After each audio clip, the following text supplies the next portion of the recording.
Welcome in to Lock and Live for College Football Week 12 with Uncle Phil and the Railbird. Thanks for joining us this Saturday morning. Uncle Phil, Railbird, how are you guys doing?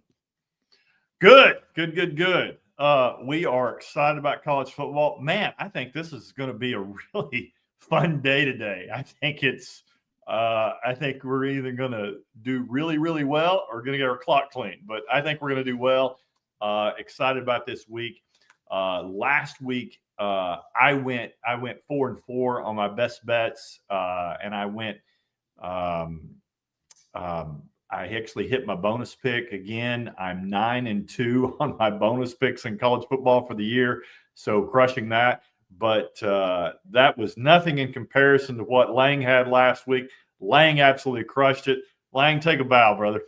It was my biggest week of the year so far. On my sheet, I had 12 units worth of plays, went 9-2-1 on the units. The downside of that was the 2 units I lost was one of my big plays I talked about on here. The San Jose State team total over. I got 6 trips into the red zone and only generated 16 points out of that. But I wasn't too mad. I can't be mad about 9-2-1 overall. So hopefully we can duplicate that again today. Absolutely, man. Nice job. Yeah, congrats, Lane. Let's keep it rolling. All starts today. Let's get going. Uncle Phil, where are we heading first? Yeah, sorry about that. Apologize for interrupting, talking over you. But I just want to say that Lang and I are both positive money for the year. So in college football, I'm way positive money in NFL, but definitely positive money in college as well. But we're both having great years, and thank you guys for tuning in. Where I'm headed first day, I'm headed to Cincinnati, where Arizona's coming to visit. Look, I love Arizona's defense. I think they're going to keep this a low-scoring game, and I wouldn't even be surprised to see Arizona win outright. Give me Arizona +6. I love this game. Next one I got is I am going to Athens, Georgia, where Texas is coming to visit.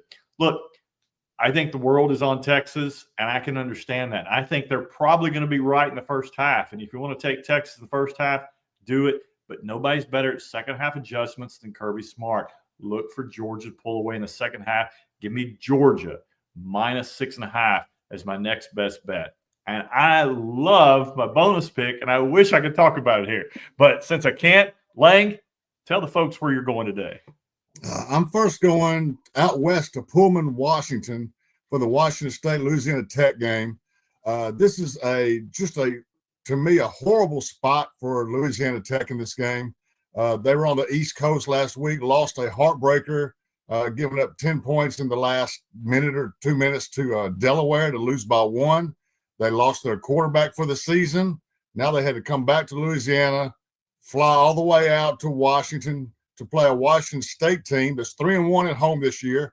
A couple of their road games, they went to Ole Miss, lost by 3. Went to Virginia, just lost by 2.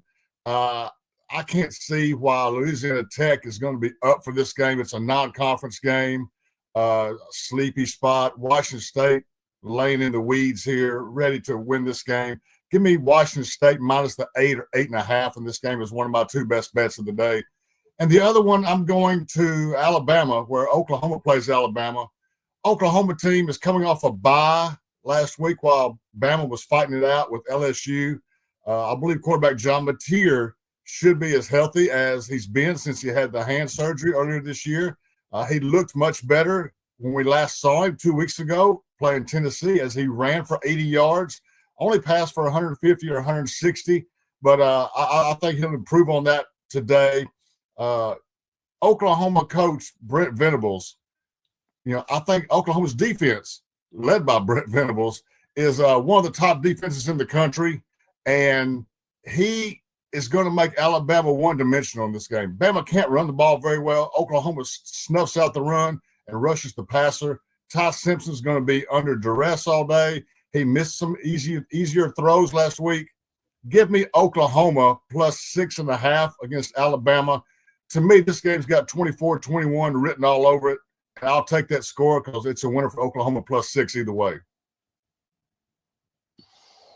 Sweet. We love it, Railbird. Uncle Phil, Railbird, Best part of the show, the questions. You guys ready for it? Let's get after it. Sweet. First on the line, we got Rob D. Rob D says, do you like Air Force getting 7.5 at UConn?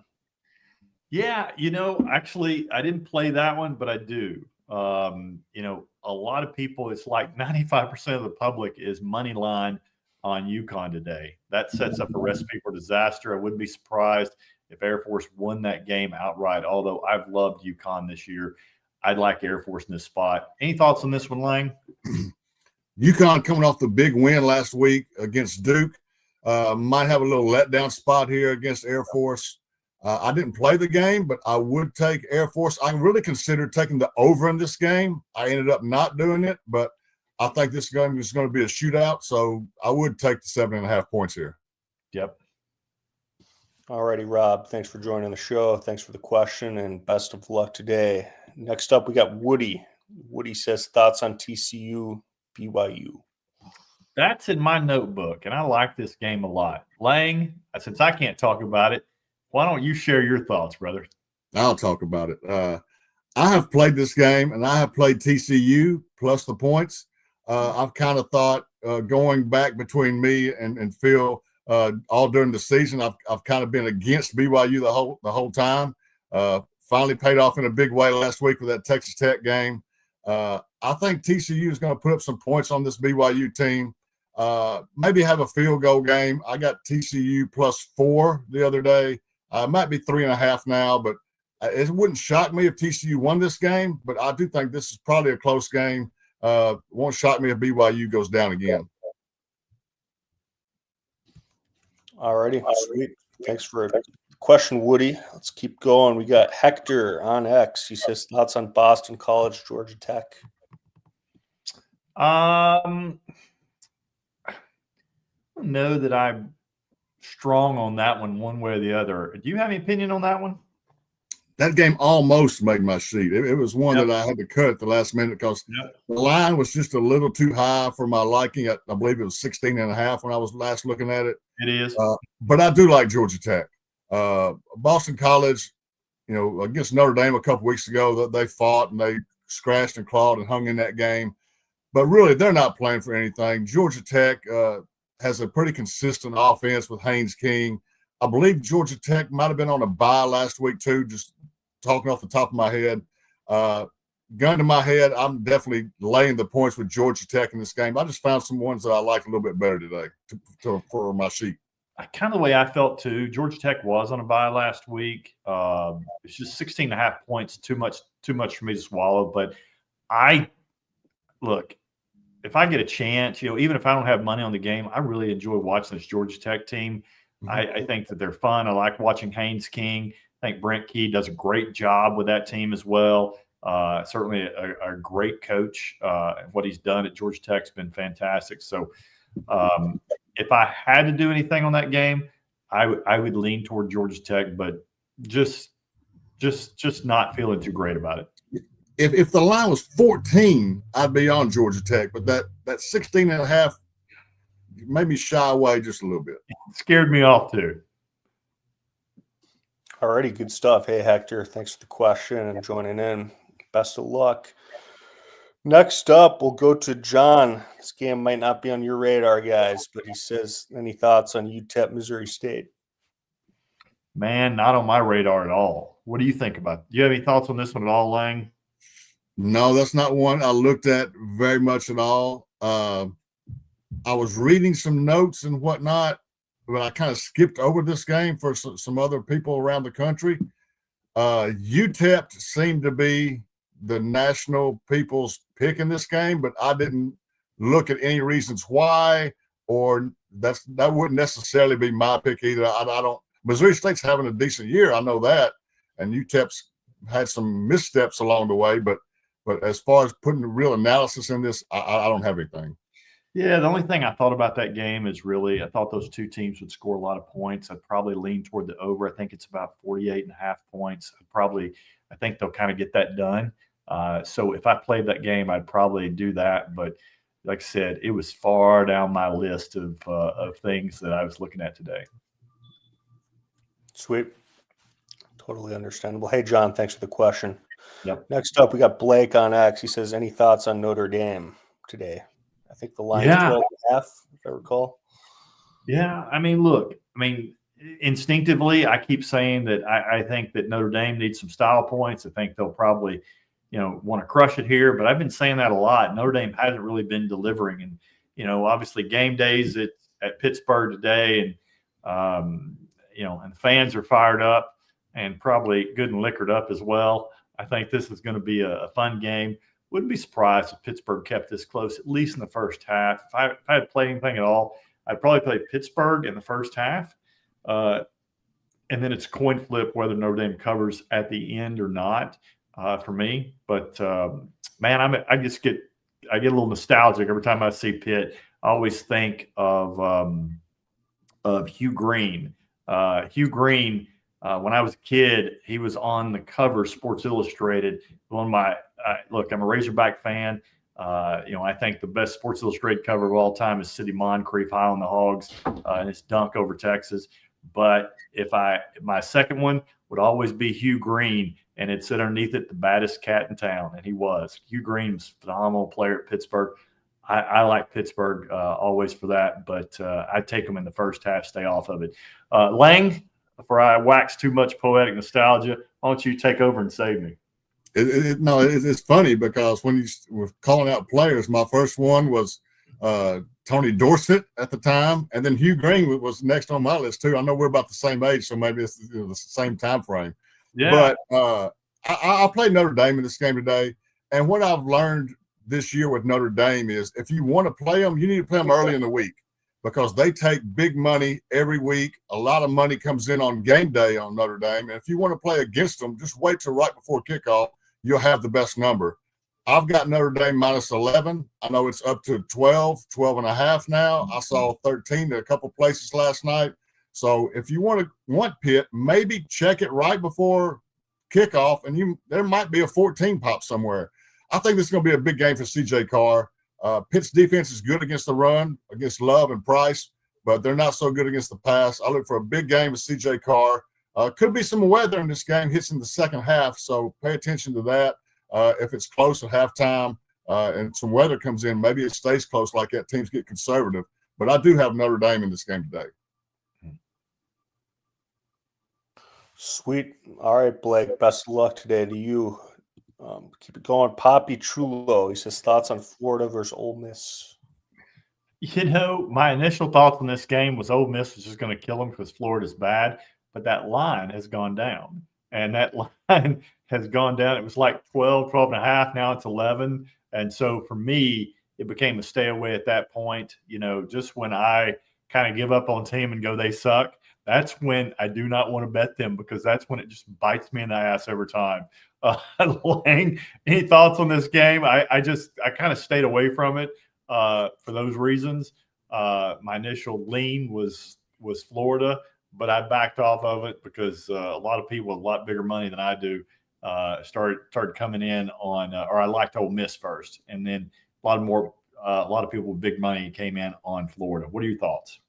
Yeah, this game's the most perplexing game of the week for me. This was actually the first game I bet last Sunday when the lines popped. My initial thought was Ole Miss, like you, and I took them at minus 11 and a half, I think. And then 2 days later, as the line started moving up, I thought I had a good number. And the line got all the way to 17 at the books that I play at. And I was ecstatic that I got ahead of that number. And then ever since then, it's come back down to the original spot, 11 and a half or 12. So now I'm not sure whether I have the right side or not. I know last week I was looking for 4 points with Kentucky against Florida before we went off the air. That was one I was looking at right before kickoff. It went to Kentucky +5, so I jumped in there. That was as easy as winner as I had all year. Kentucky beating Florida by 31. I think Florida's quit, and I don't think that they're going to show up today. This is the team that knocked Ole Miss out of the playoffs last year in the game at the Swamp. Ole Miss gets revenge here today. It's a night game. They're going to be liquored up in the Grove. Crowd's going to be wild. Ole Miss wins this game by 2 touchdowns. All right. Thanks for the analysis, guys. Poppy, best of luck. Next up, we got Grant. His thoughts on Arkansas LSU. Yep, a lot of thoughts. It's in my notebook. I'm going to turn it over to Lang and let him pontificate on that one and go deep on it. I did get a note this morning saying that from one of my guys that Braylon Russell, running back for Arkansas, is going to be out today with had a concussion, symptoms from a concussion or whatever. So right before we went on the air, I went online and played some Mike Washington rushing totals, over 70 yards and over 80 yards, sprinkled a little bit on over 90 yards in case he has a really big day. But as far as the game, I think this game's going to be a typical Arkansas game this year. They score early, they get out to a lead, and can they hang on? Because they don't score in the second half. And I don't think they will. I think it'll end up 4 of the last 5 games in this series have been decided by 3 points. I think that could be the case again today. LSU by 3 won't surprise me at all. LSU's talent eventually will win out over Arkansas's talent in this game. But LSU doesn't really have anything to play for other than bowl eligibility. But Arkansas doesn't even have that to play for now, even though I think they'll come out fired up early in this game. A sleepy time, 11:45 start at Baton Rouge. They're not used to that. Crowd, I mean, are they going to be liquored up at 11:45? Well, probably. Show up. They probably didn't stop from last night. They just kept rolling up until kickoff. They may be in the Deerwoods today. Well, that could be true too. 5-3 is less like a 2-7 at Arkansas down there. So right. We'll see what happens in the game today. I think it'll be a competitive game. This series usually is, but it usually goes to LSU as well. Okay, let's keep it rolling. A couple more here. We got John on X jumps in again. He says TCU BYU game. He's looking at the over. I didn't even think about that. That one's in my notebook, so I played that one. So I'll stay away from discussions on that. That's my late night get back to even game as always. That's going to add to the winning game. There you go. Just I'm putting that out there for the people by the notebook because they play other things in the notebook. That's their get back to even. That's going to save their day. So this one here, let's see, 51.5. That's I was looking. I didn't know what that total was. 51. Yeah, I just picked it out. 51.5. So I think that might be doable, but I don't see a big lean on that one. Do you like that one at all? If I'm playing it, that's the way I play it. I think this game can be I think it's a 31-28 type game, and that'll get us over by a touchdown. So I'll go with John and the over on that game. We'll go with you, John. We'll let you be the final word on that one. Rolling with John. Love it. There you go. Let's go to TikTok. TikTok questions are pouring in. If we got some more time here, we got Cry Harder on TikTok. Love the name. He says he loves Indiana. I don't think Wisconsin scores. What do you think, guys? I think he's probably right. I mean, last week was kind of a close game for them and a tough game for them at Penn State. I think that Indiana probably takes care of business today. It just depends on if they come out a little flat after that Penn State game or not. I don't know. What are your thoughts on that one? What are your thoughts after a big game like that? Yeah, and also Indiana is now dealing with pressure like they've never felt before. Undefeated, number 2 in the country, number 2 in the playoff rankings. And while, yes, they are far superior to Wisconsin, as you said, they're also coming off – was that their biggest, most clutch win in school history? Maybe. We'll see how the season goes. I mean, this is the team with the most losses, I think, in Division I football history. So they're in a spot they're not used to. I couldn't bet Wisconsin plus the points. No way. But I would hesitate a little bit on Indiana, laying a big number like that.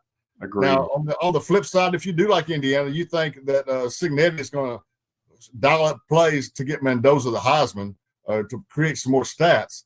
But Wisconsin's defense is pretty good. On the question, I like the holding Wisconsin under their team total, whatever that is. I mean, I think I know it's low. If it's 7 or Wisconsin will have trouble getting over a touchdown. I tend to agree. Look, I was just kind of looking. I kind of thought this was correct. Indiana's got a bye next week, a late in the season bye. Then they got Purdue, I think, to close out the season. Then they got Purdue, because it almost feels like, this team could be tired, and kind of some teams right before the bye just kind of go, hey, let's get through this, especially against a weaker opponent. I'd be cautious with the points there. Yeah, this is a game where they could get a 21-0 lead and just kind of sit on it. I agree. I could see them sleepwalking through this one because, they've got higher aspirations than this. They've got this and Purdue. Both will be heavy favorites in both those games, and shouldn't have any problem going in this one. Cignetti, his arrogance, I still think will not let him try to get his players hurt, and he'll be more. I think he might be a little bit more cautious with that. So I'd be a little careful with that. Okay, thanks, Cry Harder on TikTok. We'll take one more on TikTok. We got the Vols fan. He's asking about Tennessee. Can they cover the 40.5? It's a lot of points. Lane, you think they can get that done? I did not wager anything on this game, but yeah, I think they do cover the 40.5. I know their defense isn't just stellar at what you kind of need to cover huge numbers like this sometimes. Yeah. But at the same time, I think they're putting up mid-50s today. So, I think they can cover the 40. Yeah, I mean, that's one thing about you can count on with Heifel. I mean, they haven't had really the team this year that I know that Volunteer fans hope that they would have. But, he kind of does the same thing as Cignetti when he, at least early in the season, Cignetti, is that you can count on him that he's just going to keep scoring points if he has to. He's not going to call off the dogs. So he might, just like, hey, hadn't been the season we want, let's just go ahead and run it up today. So it's certainly possible on that one. Let's see, Tennessee is at Florida next week, something to be looking at.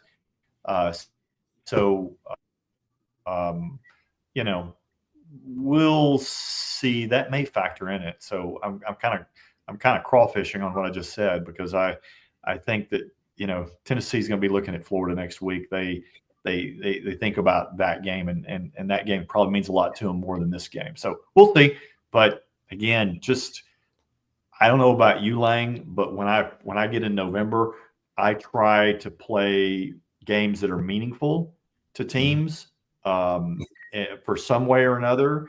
I know all games are somewhat meaningful, but I want somebody that has an axe to grind, or somebody that has it's a rivalry game, or it's a meaningful game to get to a bowl or something like that, because you typically kind of know who you're getting. Some of these teams that don't have much to play for, you just don't know what kind of effort you're going to get, and it really kind of is kind of gambling at that point. Yeah, I totally agree with that, Phil. I totally agree with what you just said with you don't know what kind of effort you're going to get. Yeah. And that is the key to a lot of these games that don't have big picture meaning late in the season. And that's the game, to me, with the Arkansas LSU game that we just talked about. How much of an effort is LSU going to give when their season had went off the rails? Arkansas didn't have the expectations that LSU did in this season. Now you got two teams with fired coaches and kind of chaos in the team's room there. But we know this game means a lot to Arkansas, more than LSU. And I think more than anything, that's why a lot of these games are close every year. Definitely. All right, guys, we'll take one more question. It's week 12, so I think this is fitting. They want to know who your Heisman pick is, or who you think should win the Heisman, and also who's your college football national champion. If you had to pick, Lang, why don't you go first on this one? I think, well, what I think on the Heisman is whoever wins the Big Ten title game is going to get it. So therefore, probably Julian Sagan right now. I think if you voted right now, I think Mendoza would win, but I'm not positive that Indiana's going to beat Ohio State in that Big Ten title game. I think those are the top two choices right now. Ty Simpson a little bit behind them in third. Now, if he has huge games today and as they go into the SEC title game, maybe Simpson can make up some ground, but I think there's just going to be too much hype around that number one versus number two Big Ten title game that the quarterback of the winning team is going to ultimately win it. As far as the national champion, that is I don't know. And I'll probably get killed for saying this, and maybe I'll look like a fool a month from now, but I'm not 100% bought in on Ohio State as being what everybody thinks they are, especially on defense. I know that defense has played great all year and has given up very little points, but I still go back to that game one. They beat Texas by 7, and that game was 14-7. And I know Sain has improved since then, and Texas had their chances to beat them in the horseshoe, and they squandered some red zone trips. So I don't have a pick right now. I think a Texas Tech, if Morton stays healthy, I don't think they're going to win it. I think they can get to the semis and maybe the finals. I think the most complete team right now might be Texas A&M. But they've also taken advantage of a schedule where they haven't played any of the 6 teams in the top 6 of the SEC. So, man, who knows what's going to happen? Notre Dame's really good too. Yeah, I'm going to probably stay pretty chalk on this. I like Mendoza. I think there's too much momentum or too much hype around his name. And I think, and a lot of times the people that are voting for this, half the people don't watch half the games. And so I just think that Northeast, there's too many riders up there in the Northeast. It's going to be a Big Ten guy. I don't think they're going to give it to Sayin because he's a freshman. I think they're going to give it to Mendoza. And obviously the Big Ten now, a lot of those riders are including the West Coast people with USC and Oregon coming into the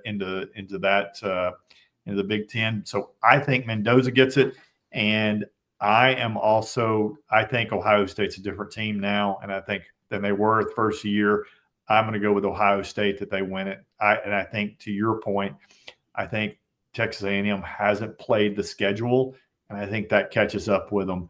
Because not that the Big Ten is great beyond the first couple of teams. I just feel like that Ohio State's got more NFL guys on that team. Love it. It's week 12, so good time for the predictions. It would be good to look back on these. And thanks for the question there. Uncle Phil, Railbird, any final thoughts before we take off here? We're about 58 minutes till kickoff. Yeah, I'll let Railbird start the closing process and recap your best bets if you don't mind. Yeah, my 2 best bets today, Washington State over Louisiana Tech, lay the 8 or 8.5. Terrible situation for Louisiana Tech on the road today. Washington State takes advantage of that at home. And Oklahoma plus the 6.5 against Alabama. I think that Oklahoma defense can kind of snuff out this Alabama offense that I think is going to be one-dimensional today. Maybe Ty Simpson makes a mistake or two, and Oklahoma could win this game outright. That's my top 2 picks today. As far as overall, hey, I just want to have another week like I had last week. That was the best week of the year. As you know, tough to go 9-2 in anything like you have on your best bets you've had in the notebook this year. So yeah, anytime you can get to 9-2 in anything, it's feathering the cap, and hopefully I can get another one today. Hell yeah. Let's keep that going. Look, for me, I'm headed Cincinnati first. I've got Arizona plus 6, and then I've got headed to Athens, Georgia at the nightcap, and we're going to do Georgia to pull away in the second half. I've got minus 6.5. Guys, hey, we've had a great season. We've got 2 more weeks of this regular season left, guys, so please tune in. we're gonna finish strong. We're way over the point now where we're going to have a losing season. We're going to have a winning season as usual, and we appreciate you guys taking the ride with us, guys. For Matt, who hosts and produces the show, for Lang, the Railbird, who always is crushing. I'm Uncle Phil. Guys, thanks for tuning in. Let's have a day. And as always, guys, let's